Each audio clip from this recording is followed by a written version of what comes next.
Hi friends! Last week we talked about building fence for goats, and today we're talking about how to manage your goat herd so that they respect your fence. Goats are notorious for challenging fences, usually by jumping over or shimmying underneath, but it doesn't have to be that way. I'm going to share what we've learned about dealing with problem goats and what you can do to prevent problems in the first place. If your goats respect your fencing, you'll have a much better goat raising experience. Let's get to it. Hey friends, welcome to the Get Goat Wise podcast. Are you longing to raise goats and other animals for food but don't know where to start? Do you want to be more self-sufficient and less dependent on the grocery store? Do you wish you had a mentor to walk you through raising livestock? Hi, I'm Millie, animal scientist, cattle girl turned goat rancher, co-owner of Dry Creek Livestock, and simple living enthusiast. For 15 years, I've been on a mission to raise all of our own meat, eggs, and dairy. Here, we'll talk about raising goats and other homestead livestock, how to create sustainable animal management systems that actually work, and a bit of off-grid life with kids and livestock. If you're ready to take control of your food supply, raise livestock with confidence, and provide your family with the most nourishing meat, eggs, and dairy available, you're in the right place. Kick off your muck boots, pour a cup of coffee, and let's talk livestock. Here we are, officially in my second year of podcasting, and I'm excited about what this year has in store. I have a few ideas that I think will be helpful to all of you in your livestock raising, self-sufficiency, and homesteading goals, but I'd love to hear from you. If there's something you'd like to know about, a problem you have, or just something you're curious about, send me an email and I'll see what I can do. Millie@getgoatwise.com. If you're not getting my newsletter yet, come join us in the Insiders. Every week I share stories and photos from the ranch, livestock raising and self-sufficiency tips, and special offers. I'd love to have you subscribe at getgoatwise.com/insider. What's happening on the ranch? The last dairy doe, Betty, kidded on Wednesday afternoon. The night before, I had brought her in the barn because I thought she was getting close, and I was glad I did. She had a healthy doe kid, and then, unfortunately, a stillborn buck kid. It hadn't been dead long, and I expect the cord was broken or compressed during labor. Still sad, but overall, a very successful dairy goat kidding season at 175% kid crop born. Betty and Wilma are both getting older and near retirement, so as the doe kids grow, I'll be selecting a couple to keep back in our dairy herd. I disbudded all of the older dairy kids last week, so all I have left is the new one, and I'll do that this week. One of the older kids has an entropion eyelid, and we clipped it, but it was pretty severe, so I decided to go ahead and patch it, and now we have a pirate goat in the barn. But that should fix her right up. If you want to learn more about entropion eyelids, check out episode 43. The Americana chicks are out of the brooder and in the barn. They've adjusted well, so we'll move them into a regular run this week, and they'll learn to be outside chickens. After the fencing episode from last week, there were quite a few questions, and I'd like to talk about some things you can do to keep your goats contained inside your fence without actually stretching another wire. These are things that are important to know before you buy goats, but if you already have goats and have problems keeping them in, you may want to consider what I'm going to suggest here. Goats are smart, and they're teachable. They will behave in the ways you allow them to.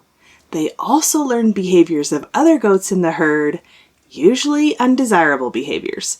Truly, one goat can teach the rest to do the same bad behaviors.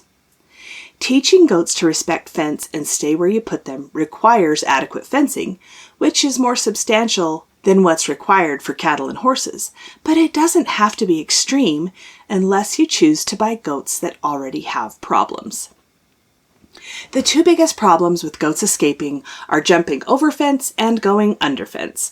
We've had both problems, and I'll tell you all about it, what solved the problems, and how we got to the place we are now where our goats respect our fences and we rarely, if ever, have a goat escape. I'm not going to say never, because as soon as I do, I'll have a goat on the loose. But I will say it's been years since we've had any goats escape adequate fencing when all the gates were properly closed and energizers were working. If you are purchasing your first goats, always ask if they are escapists, jumpers, or they ever squeeze out under fence. If the answer is yes, move on. You'll save yourself a ton of money and misery by passing on a goat that has already learned to behave badly. And if you've asked the question and the owner happens to soften the truth, you take the goat home and it's a hairy Houdini, you can work out returning it because you asked. I know for some it feels intrusive to ask, so here are some suggestions on how to phrase the questions. This is a nice goat. Does she respect fences? Has she ever jumped the fence to get out of her enclosure or pasture? Does she try to go under fences? Has she been behind electric fence before? Does she respect that? Or you can simply ask, is this goat an escapist? Or is she a jumper? Knowledgeable goat people are going to know what you're asking and will appreciate the straightforward question. One of our very first goats was a Nigerian dwarf doe. She was small and prolific. She had 5 kids 2 years in a row. And she could clear a fence like it was a speed bump. We were new to goats, and I could not believe how high this tiny goat could leap. And I didn't know what to do with her. I didn't want her to be out roaming around because surely the town dogs would see her as a snack. I ended up hooking a long, lightweight chain to her collar and staking her out inside the pasture so she could still travel a ways, but couldn't get near a fence to jump it. It worked, but it wasn't ideal.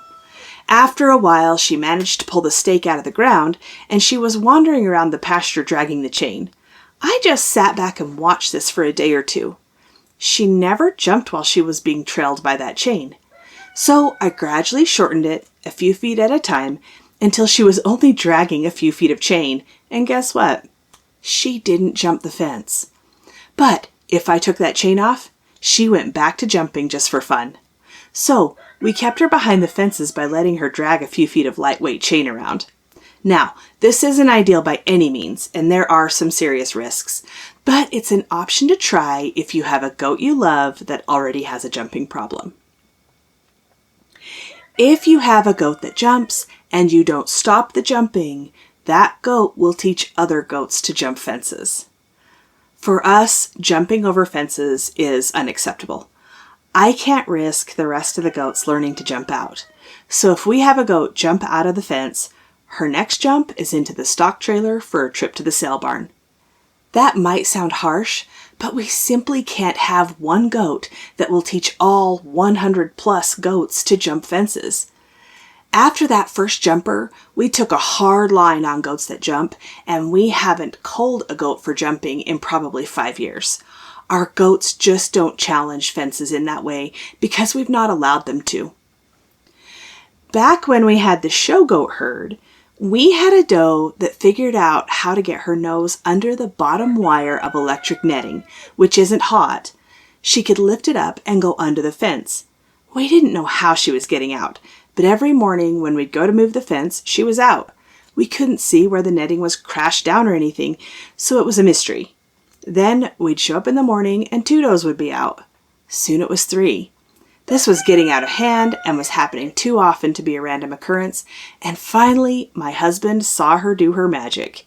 Finding a spot in the fence where there was a tiny gap under the bottom wire, then she'd stick her nose under it, lift it up, and shimmy under the fence. And then he watched the other 2 do the exact same thing. We had such a huge investment in these show goats, and I didn't want to cull just because they were figuring out how to escape electric netting. We pulled the fence tighter, made sure there were no gaps between the bottom wire and the ground, but it didn't work. Knowing that eventually they'd be coyote food if they refused to stay inside the fence, we made the hard decision to cull them. By this time, a 4th doe had joined in the fun, but I reasoned that she had just done it a couple of times, so if the others weren't escaping, she should stop. We got rid of the other 3 and watched the 4th one. She may have been the worst one of all, but we didn't know it yet. All seemed to be going well, and then I saw it. She was out, and I was on my way to move fence, and I watched her go back in under the fence. She saw me coming and actually went back in where she was supposed to be. So my guess is that she'd been doing that for a while. By the time we sorted it all out, she had taught 2 more to escape. So 3 more of our pricey show does had to go. Since then, we've not had a problem with goats going under the electric netting. Culling them from our herd sounds harsh, and it wasn't the only option. We could have kept them behind a solid fence that they respected, but then we'd have to feed them hay year-round, and that just didn't work for our facilities, our management system, or our budget. So we made the choice to let them go. It's hard when you have goats you love and have an investment in, but they've already developed bad behaviors. You have to decide what is acceptable for you and your management strategy. For us, it doesn't make sense financially to build the type of fence required to contain goats that don't respect fencing. So we do our best to set the goats up for success when they're young by putting them in situations where it's much easier for them to respect the fence than not to. We make sure they have adequate feed and water inside the type of fence we're asking them to respect. A hungry or thirsty goat will challenge almost any fence, and we don't keep goats that don't respect our fencing. If you really want to keep the goats that are problematic, you'll need to invest in more substantial fencing to keep them contained. And for some of you, that might be a valid option, and you'll want to consider separating them from the rest of the herd so they don't teach their escapist behaviors to the others. If you are persistent about keeping a herd of goats that respect fences, meaning you are willing to cull animals that don't, you will be able to build less fortified, more affordable fences and still keep your goats in. In summary, decide on your standards for goat behavior as it relates to fence. When you're buying goats, ask if they're jumpers or escapists. If they are, look elsewhere for your new goats. Set your goats up for success by making sure the fence is adequate and they have what they need inside the fence so they aren't compelled to escape because of hunger or thirst. And finally, if you have problem goats, remove them from the herd so they don't teach their bad behaviors to the rest of the herd. I hope this episode helps you as you plan your goat herd to ask the important questions when buying goats and set your goats and yourself up for a successful goat raising experience. A well-behaved, fence-respecting goat herd is a delight to manage and raise. If you have questions, come on over to the community and start a conversation. That's at bit.ly/getgoatwisecommunity. See you next week. Hey there, thanks for listening today. I'm so glad you're here. If this episode helped you or encouraged you in some way, share the link with your homesteading friends. And if you really want to help me out, click on over to Apple Podcasts and leave a rating and a review. You can connect with me on Instagram or email linked in the show notes, and meet me back here soon for more Get Goat Wise.